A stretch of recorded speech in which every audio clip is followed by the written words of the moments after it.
បងប្អូនទាំងអស់គ្នាថ្ងៃនេះជួបជាមួយខ្ញុំទៀតហើយគឺខ្ញុំមកនាំបងប្អូនមកញ៉ាំនៅស្លឹកថ្នាំងហើយនឹងផ្កាថ្នាំងបងប្អូនគ្នាតើផ្កាថ្នាំងមានរូបរាងយ៉ាងម៉េចហើយស្លឹកថ្នាំងមានរូបរាងយ៉ាងម៉េចបងប្អូនគ្នាតើតើបេះជាមួយនឹងខ្ញុំដើម្បីញ៉ាំបងប្អូនគ្នាតើវាមានរូបរាងយ៉ាងម៉េចបងប្អូនគ្នាយើងទៅបេះស្លឹកថ្នាំង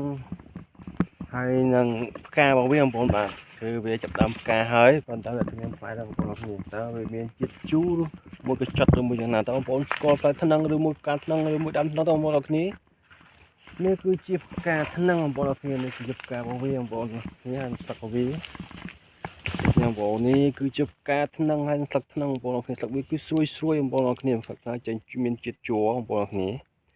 ហើយផ្ការបស់វាបងប្អូនគ្នាបាទបងប្អូនណាខ្លះដែលធ្លាប់ញ៉ាំស្លឹកថ្នាំងហើយនឹងផ្កាថ្នាំងបងប្អូនគ្នាចាំបងប្អូនថ្ងៃនេះបងប្អូនអាចបេះញ៉ាំជាមួយនឹងខ្ញុំបងប្អូនគ្នាគឺយើងយកវាទៅញ៉ាំជាមួយនឹងប៉ាល់ម្ទេសឬមួយក៏គេហៅថាទឹកត្រីកោះកុងបងប្អូនគ្នាតើវាមានរសជាតិយ៉ាងណាបងប្អូនគ្នាបាទតើបងប្អូនបាទយើងទៅបេះទាំងអស់គ្នាទៅបេះជាមួយនឹងខ្ញុំទាំងអស់គ្នាដើម្បីយកវាទៅញ៉ាំជាមួយនឹងទឹកត្រីកោះកុងបងប្អូនបាទគឺមានរសច្រើនបងប្អូនគ្នាផ្ការបស់វាហើយនឹងស្លឹករបស់វាបងប្អូនបាទគឺស្លឹកថ្នាំងបងប្អូនណាដែលស្គាល់ស្លឹកថ្នាំងបងប្អូនបាទនេះគឺស្លឹកថ្នាំងតើបងប្អូនដែរមើលខ្ញុំបន្តទៀតបងប្អូនបាទគឺខ្ញុំបេះសិនបងប្អូនគ្នាដើម្បីយើងញ៉ាំនៅពេលក្រោយជាមួយនឹងទឹកត្រីកោះកុងបងប្អូនបាទអញ្ចឹងបងប្អូនចាំមើលខ្ញុំញ៉ាំបងប្អូនស្គាល់ពេលបងប្អូនដើរព្រៃបងប្អូនឃើញត្រួយថ្នាំងស្លឹកថ្នាំងការថ្នាំងមួយផ្លែថ្នាំងបងប្អូនអាចបេះយកទៅញ៉ាំបានបងប្អូនគ្នាបាទគឺវាអត់ពុលទេវាជាការធម្មជាតិនៅក្នុងព្រៃហើយវាជាស្លឹកឈើធម្មជាតិក្នុងព្រៃបងប្អូនបាទគឺយើងអាចបេះវាញ៉ាំបានបងប្អូនគ្នាបាទ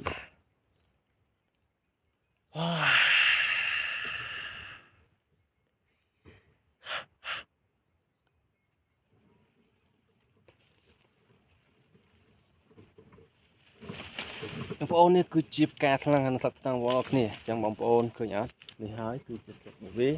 ផ្ការបស់គឺមានច្រើនបងប្អូននេះផ្កាវាបងប្អូនអើយគឺយើងចាប់ដើមបេះហើយបងប្អូនអរគ្នាបងប្អូនអរគ្នានេះគឺជាស្លឹកថ្នាំងដែលខ្ញុំបេះបានហើយបងប្អូនអរគ្នាតើបងប្អូនមកញ៉ាំជាមួយនឹងខ្ញុំទាំងអស់គ្នាតើវាមានរសជាតិយ៉ាងណាគឺយើងញ៉ាំជាមួយនឹង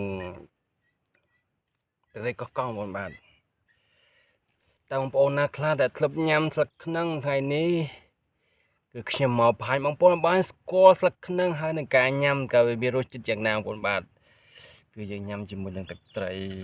កោះកុងបងប្អូនបាទទឹកត្រីកោះកុងបងប្អូនទឹកត្រីកោះកុងនេះបងប្អូនអរគ្នាគឺវាមានរសជាតិយ៉ាងណាតើបងប្អូនអរគ្នាមកញ៉ាំជាមួយនឹងខ្ញុំទាំងអស់គ្នាបាទនេះស្លឹកវា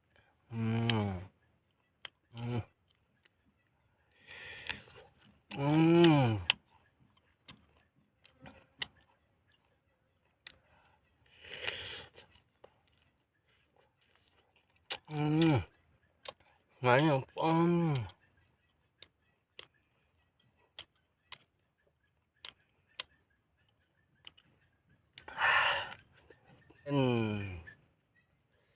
នេះបងបាទ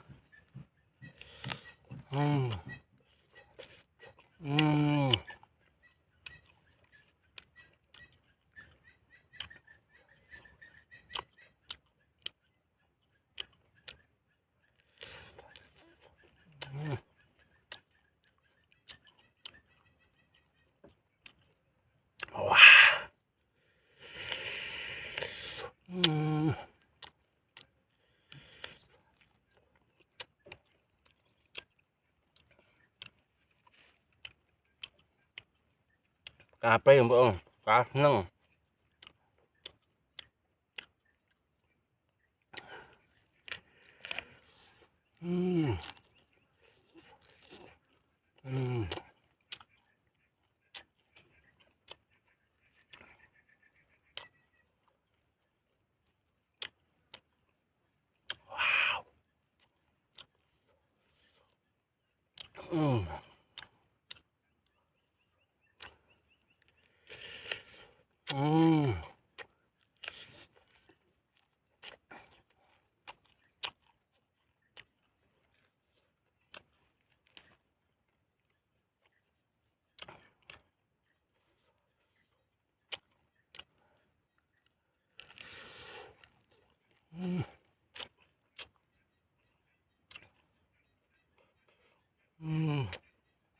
តំណង